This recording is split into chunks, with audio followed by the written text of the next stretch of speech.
However, the trip to Jerusalem, which he now refers to, goes directly to the heart of the matter concerning the apostasy of those in Galatia.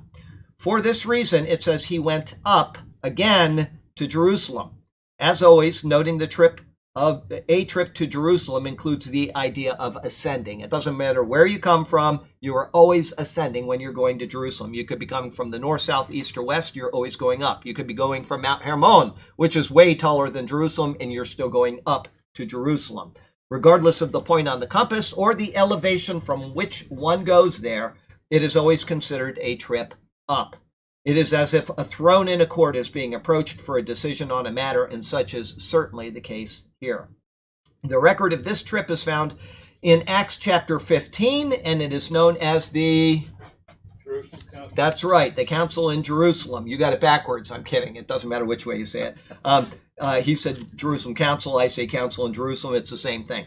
A matter of great importance was to be settled there. Unfortunately, despite the obvious nature of the ruling, it was very clear its edicts were ignored by those in Galatia, and they have continued to be ignored by the foolish since then. On this trip, Paul notes that he went with Barnabas. As a fellow apostle and a central figure in the early workings of the church, it was a logical choice to make.